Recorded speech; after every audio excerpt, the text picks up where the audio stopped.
ప్రముఖ నటి మాధవీలత గారు, బీజేపీ నాయకురాలు కూడా. ఆవిడ నిన్న ఇచ్చిన ఒక స్టేట్మెంటు కలకలం లేపుతుంది. అదేంటంటే సాయిబాబా, షిరిడి సాయిబాబా దేవుడు కాడని, ఆఫ్ఘన్ ముస్లిం అని, అతను ఒక దెయ్యం అని, అందుకే కళ్ళలోకి వస్తుంటాడని, అదే దేవుడైతే రాడు కదా అని చాలా వివాదాస్పదమైనటువంటి వ్యాఖ్యలు చేసింది ఆవిడ. దాంతో ప్రపంచవ్యాప్తంగా ఉన్నటువంటి షిరిడి సాయిబాబా భక్తులు, కోటాను కోట్ల భక్తులు మనసు గాయపడింది. చాలామంది ఆ స్టేట్మెంట్ వ్యతిరేకంగా స్టేట్మెంట్ ఇవ్వడం మొదలుపెట్టారు. నిన్నగాక మొన్న ఒక స్త్రీ తాలూకా డ్రెస్ కోడ్ గురించి అయ్యే వివాదం చల్లారక ముందే ఈ వివాదం రాజుకుంది.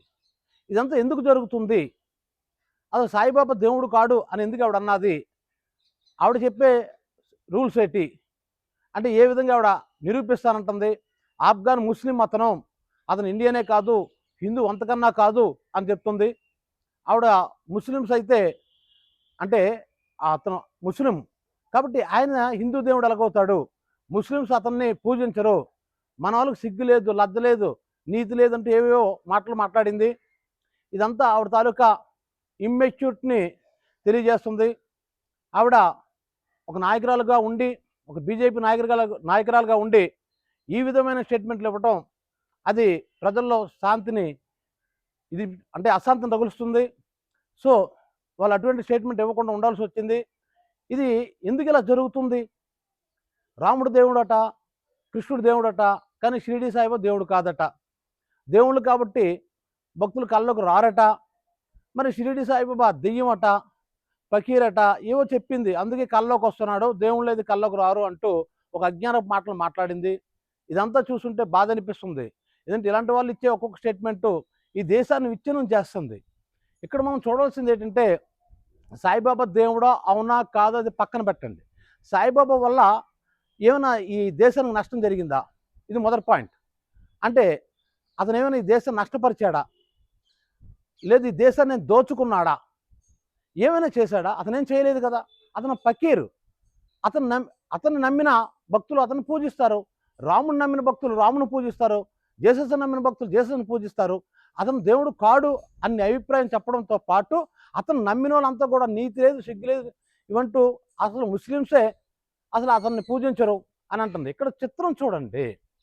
ముస్లిమ్స్ ఏమో అతను హిందూ తాలూకు ఆచారాల ప్రకారం పూజలు చేస్తారని చెప్పి మా దేవుడు కాడని వాళ్ళు పూజించటం లేదు.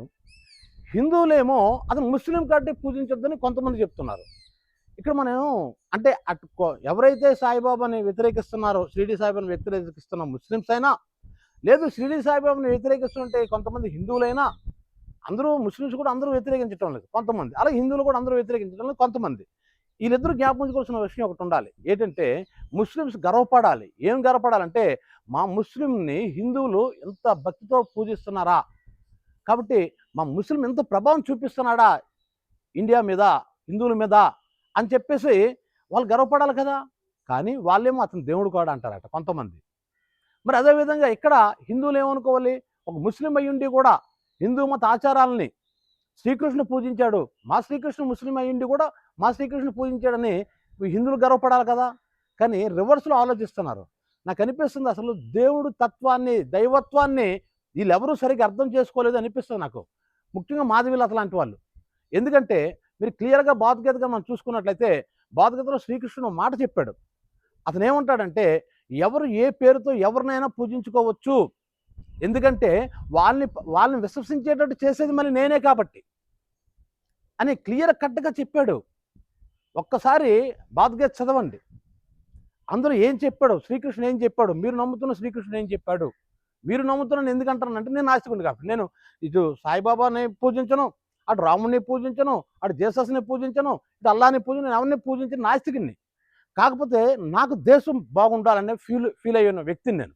కాబట్టి ఇటువంటి కాంట్రవర్సీ స్టేట్మెంట్ల వల్ల ఈ దేశంలో ఒక అశాంతి రగులుతుంది, అంటే వర్గాలుగా విడిపోతున్నారు. మొన్న మనం చూసాం రకరకాల ఇష్యూస్. ప్రశాంతంగా దేశంలో ఎందుకు ఇటువంటి స్టేట్మెంట్లు ఇస్తుంటే అర్థం కావట్లేదు. ఎవరికి నచ్చిన వాళ్ళు పూజించుకుంటారండి. ఇప్పుడు నేను నాస్తికుడిని, నేను ఎవరిని పూజించను, అలాగని చెప్పి రాముని పూజించడం నేను విమర్శించను, జేసస్ని పూజించడం విమర్శించను, అల్లాను పూజించడం విమర్శించను. ఏమంటానంటే అసలు నాస్తికుడే నిజమైన ఆస్తికుడు, ఆస్తికుడే నిజమైన నాస్తికుడు. ఎందుకంటే ఈ ఆస్తికుడు అంటే ఏంటి? ఒక క్రిస్టియన్ ఉన్నాడు, అతను జీసస్ని పూజిస్తాడు.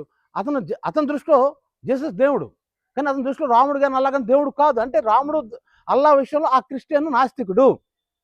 అలాగే ఒక ముస్లిం ఉంటాడు, అతను అల్లాని పూజిస్తాడు కానీ రాముడిని జీసస్ని పూజించాడు. అంటే ఆయన దృష్టిలో రాముడు జీసస్ అంటే దేవుడు కారు. అంటే ఇప్పుడు ఆ విషయం అతను నాస్తికుడు అయినట్టే కదా. మరి అదేవిధంగా ఒక హిందువు రాముడిని పూజిస్తాడు కానీ జీసస్ని అల్లాని పూజించాడు కదా. అంటే ఆయన దృష్టిలో జీసస్ అల్లా దేవుడు కాదని వాదిస్తాడు. అంటే దాన్ని బట్టి ఏంటి? వాళ్ళిద్దరి విషయంలో నాస్తికుడే కదా. సో నిజమైన నాస్తికుడు ఎవరిని పూజించడు, పూజిస్తే అందరినీ పూజిస్తాడు. అతను నమ్మితే అందరిని నమ్ముతాడు, నమ్మకపోతే ఎవరిని నమ్మడు. అతను వాస్తవాలను మాత్రం నమ్ముతాడు. ఇప్పుడు మీ దృష్టిలో సాయిబాబా, షిరిడి సాయిబాబా దేవుడు కాదని అంటున్నారు. ఎలా ప్రూఫ్ చేయగలరు మీరు దేవుడు కాదని? నమ్మిన వాళ్ళకి అతను దేవుడు.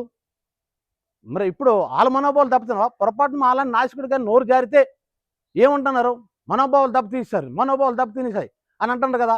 ఇప్పుడు మరి షిరిడి సాయిబాబా నమ్ముకున్నటువంటి భక్తుల తాలూకు మనోభావాలని ఈ మాధవీలత ఆ మనోభావం దెబ్బ కొట్టలేదా? ఈ రైట్ ఆవిడకి ఎవరు ఇచ్చారు? నువ్వు పూజించకపోతే పూజించకపో. కొన్ని కోట్ల మంది అతను పూజిస్తున్నారు కదా, అలా కొన్ని కోట్ల మంది రాముని పూజిస్తారు, కొన్ని కోట్ల మంది జీసస్ని పూజిస్తారు. అది దేవుడు అంటే అబ్రివేషన్ తెలియకపోవడంలో వచ్చింది. నా దృష్టిలోనైతే నేనైతే వీళ్ళు ఎవరిని దేవుడిని నమ్మటం లేదు, ఎవరిని నమ్మటం లేదు. నేను జీసస్ని దేవుడిని నమ్మను, అల్లాని దేవుడిని నమ్మను, రాముని దేవుడిని నమ్మను. కాకపోతే వాళ్ళు గొప్ప వ్యక్తులు ఈ భూమి మీద పుట్టారు. రాముడు కావచ్చు, జీసస్ కావచ్చు, లేదంటే ఇప్పుడు సాయిబాబా కావచ్చు. మనుషులకు ఎలా బ్రతకాలో నేర్పించారు, విలువలు అంటే ఏంటో నేర్పించారు. నిజంగా మనం నమ్మడం అంటే దండం పెట్టడం కాదండి. నమ్మడం అంటే వాళ్ళ సిద్ధాంతాలను మనం ఆచరించగలగటం. ఇప్పుడు రాముడిని నమ్ముతున్న మనుషులు తల్లిదండ్రులు పూజించండి. ఎంతమంది పూజిస్తుంటే వృద్ధాశ్రమంలో ఎందుకు వస్తాయి? జీసస్ నమ్ముతున్న వ్యక్తి పొరుగుడిని ప్రేమించమన్నాడు. ఎంతమంది క్రిస్టియన్స్ పొరుగుడిని ప్రేమిస్తున్నారు? ప్రసాదం ఎంత అంటారు కదా. అలాగే ముస్లిం సంపాదించిన దాంట్లో 25% ఇమ్మని చెప్పారు. ఎంతమంది ముస్లిమ్స్ అలా దానాలు చేస్తున్నారు? కాబట్టి మనం ఆ వ్యక్తిని మనం ఆరాధిస్తున్నాం, పూజిస్తున్నాం అంటే దండం పెట్టడం, దండలేయటం, ప్రసాదాలు పెట్టడం, ప్రార్థనలు చేయటం ఇవి కాదు. ఆ గొప్ప వ్యక్తులు ఈ ప్రపంచానికి ఏ విలువలు నేర్పించారో ఆ విలువలు పాటించండి. అది మతాన్ని అనుసరించడం అంటే. మతాన్ని అనుసరించడం అంటే దండం పెట్టడం కాదు. ఇప్పుడు రాముడిని అనుసరించిన వాళ్ళు తల్లిదండ్రులు బాగా చూసుకోవాలి. ఎప్పుడైనా తనకు పదవి వస్తే రామరాజ్యంలో పరిపాలించగలగాలి. అలా జీసస్ని అభిమానించడానికి క్షమ ఉండాలి వాళ్ళు. అది కదా సబ్కే ఏక్ మాలికే హే అనలేదా షిరిడి సాయిబాబా. నేను ఎందుకంటే అంటే గాడ్ అంటే ఏంటి? G stands for generate, O stands for organise, D stands for destroy. అంటే ఎవరైతే ఈ విశ్వాన్ని జనరేట్ చేస్తారో, ఎవరైతే ఈ విశ్వాన్ని ఆర్గనైజ్ నడిపిస్తారో, ఎవరైతే ఈ విశ్వాన్ని నాశనం చేస్తారంటే హూ కెన్, మళ్ళీ చెప్తుంటుంది గాడ్ అంటే who can generate the universe, who can organise the universe, who can destroy the universe. ఎవడైతే ఈ విశ్వాన్ని సృష్టించగలిగి దాన్ని నడపగలిగి దాన్ని నాశనం చేసి దమ్మున్న వాడు ఆల్మైటీ అంటాం మనం, సర్వశక్తి సంపన్నుడు, అతను గాడు. ఆ గాడు మొత్తం విశ్వంతో ఉండేటప్పుడు మరి అందరూ దేవుళ్ళు అవుతారు కదా. నమ్మితే అందరూ దేవుళ్ళే, నమ్మకపోతే ఎవరు కాదు. అంతేగాని ఇతను దేవుడు, ఇతను దేవుడు కాడు, అతను దేవుడు, ఇంకొక ఆయన దేవుడు కాడు అనడానికి మీరెవరయ్యా? మీరెవరమ్మా? మీకున్న హక్కు ఏంటి? ఎవరికి ఉండదు హక్కు. లేదా ఎవరు దేవుడు కాదని అనుకో, అది వేరే సంగతి. నమ్మితే అందరినీ నమ్ము. ఇదంతా నమ్మకం తప్ప వాస్తవాలా? ఆ మాటకు వస్తే అసలు దేవుడని నువ్వు భావిస్తున్నావు. జీసస్ దేవుడని కొంతమంది భావిస్తున్నారు. ప్రపంచంలో 240 కోట్ల మంది జీసస్ దేవుడని భావిస్తున్నారు. ప్రపంచంలో 150 కోట్ల మంది అల్లాహ్ దేవుడిని భావిస్తున్నారు. ప్రపంచంలో 80 నుంచి 90 కోట్ల మంది రాముడిని కృష్ణుని దేవుడిని భావిస్తున్నారు. నాలాంటి 100 కోట్ల మంది నాస్తికులు వీళ్ళెవరు దేవుడే లేడని వాదిస్తారు. కాబట్టి ఇది మన నమ్మకాలు అంతే కదా. అంతేగాని ఇవన్నీ ఎక్కడ ప్రూఫ్స్ ఉంటాయా? వీళ్ళందరిలో ఎవరు దేవుడు అనడానికి? అసలు నిజానికి ఎవరు దేవుడు అని తేల్చినంత వరకు ఈ గొడవలు వస్తూనే ఉంటాయి కాల. మనం చెప్పాల్సింది మన తర్వాత తరానికి మనం చెప్పాల్సింది ఏంటి అంటే అందరిలో దేవుని చూడండి, ప్రతి ఒక్కరిలో దేవుని చూడండి, వెంకటరామూర్తిలో దేవుని చూడండి, జేసస్లో దేవుని చూడండి, అల్లాలో దేవుని చూడండి, షిరిడి సాయిబాబా అంటే దేవుని చూడండి, ఆది శంకరాచార్యులో దేవుడు చూడండి. ఎవరు వద్దన్నారు? నువ్వు అందరిలో దేవుడు చూసి ఏ బాధ లేదు. నువ్వు అసలు ఎవరో దేవుడు కాదు, అసలు దేవుడిని నేను నమ్మను, మనిషిని మాత్రం నమ్ముతాను, మానవత్వాన్ని మాత్రం నమ్ముతాను అనుకుంటే అది వేరే పద్ధతి. అంతేగాని మా దేవుడు ఎక్కువ, అతను దేవుడు కాడు, ఈ దేవుడు, ఇలాంటి మాటల వల్ల ఈ దేశం అనేది ఏమవుతుందో ఒకసారి అర్థం చేసుకోండి. ఇలాంటి వ్యక్తులు కానీ పుట్టుకొని వస్తే ఈ చర్చ కనుక ఎక్కువైతే, ఇటువంటి భావజాలం కానీ మనుషుల మెదడులో కానీ ఉంటే మళ్ళీ వర్గాలుగా ఏర్పడిపోయి కొట్టుకు చేస్తారు. ఇప్పటికే ప్రపంచ అశాంతం ఉంది. దయచేసి మీ అందరికీ కోరుతుంది ఒకటే, దయచేసి మీరు ఏ దేవుని నమ్ముతారో నమ్ముకోండి, ఏ పూజలు చేసుకోండి చేసుకోండి. అందుకని ఇంకో దేవుడి మీద మాత్రం నిందలేయకండి. ఇంకో దేవుడిగా భావిస్తున్నారు అవతల కొంతమంది ఉంటారు, వాళ్ళ మనోభావాలు గాయపరచకండి.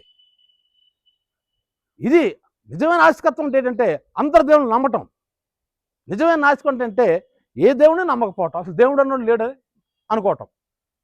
ఈ రెండిట్లో అయితే ఇట్టేనే ఉండండి లేదా అట్టేనే ఉండండి, కానీ మధ్యలో ఉంటే మాత్రం దేశానికి చాలా నష్టం జరుగుతుంది. దయచేసి ఆ మాటలు అటువంటి స్టేట్మెంట్ దయచేసి ఇంకెవరు ఇవ్వకండి. అందరిలో దేవుని చూద్దాం. ఈ వీడియో మీకు నచ్చినట్లయితే మంజాసిన టాక్స్కి లైక్ చేయండి, షేర్ చేయండి, సబ్స్క్రైబ్ చేయండి.